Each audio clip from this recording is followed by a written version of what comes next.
and today we're going to be talking about redoing an as-found Speedway 14-inch wheel bike. It's going to be a Red Baron, like this bike is, a Red Baron.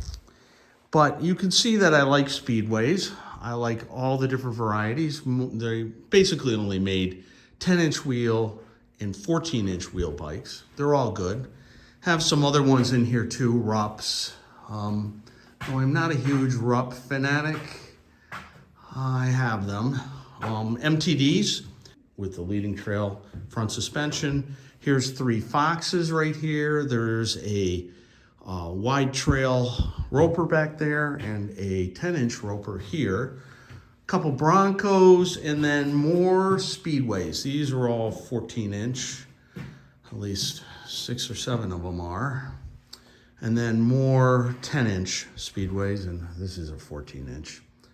So why a Red Baron? Well, for one, I've got a frame. And for two, I want a bike with a light. So the Red Baron came with a light. The Blue Angel was essentially the same bike without lights. And then the highest of the models was the Greenhorn, which is that green guy right there, or the one down here. And that had lights and a 5 horsepower motor, where the Blue Angel and the Red Baron had 4 horsepower motors. Here's an original Red Baron. Boy, you don't see that. Most of the bikes I get are just thrashed pieces of junk, pretty much like what we're gonna be doing today. And I'm just gonna try and bring it up to something like this. What we should discuss is the motors before we get too far into this process. All my bikes have flatheads, Tecumseh motors. All probably 70s vintage, but if they're not 70s vintage, I certainly make them look like a 70s vintage. Like I generally always do a custom stainless steel exhaust and a custom intake with a XR75 Honda slide carburetor. This is just to get better performance. I like the sound of an open stainless steel exhaust too, though my neighbors may not appreciate it. That's the kind of motors that I use. All these bikes, I think I have one Predator bike that does not have a vintage Tecumseh flathead. So let me show you what we're working with. This is a 14-inch Speedway frame. I don't really know what the original model was. It has a taillight assembly, so it leads me to believe that it was either a Greenhorn or a Red Baron. Obviously, it's been painted. Gas tank, I've already media blasted.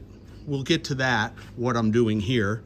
Swing arms. Swing arms are a major problem on Speedways.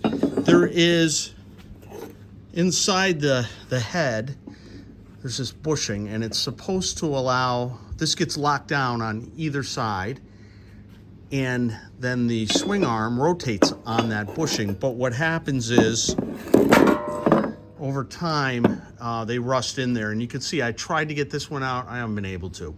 So I'm probably gonna have to put this in the mill and drill it out. But you can't have this bushing fixed in there. You just can't. It has to rotate, or the bolts that hold it in place right here, along with the chain adjusters, will always come loose, and you'll always have a loose chain, or you'll be throwing the chain. I have new chain adjusters. I cut these out of stainless. I actually have a company that does that for me. They laser cut them. I can give you the link. This bike is gonna have a headlight. This is only half of the tail light assembly, but these are available reproduction.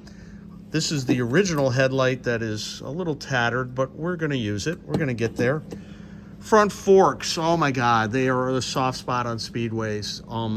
They're always frozen, and you can rarely get them apart because these seize inside here and they seize to here. And look at this wear. It's because they just wear out. So we got to rebuild the forks. Rear shocks, those get rebuilt. There's 2 ways to go. These are Baiters. This is probably what would be on the Speedway originally, though they did use C-Box also on 10-inch models and probably early 14-inch models. You can use either.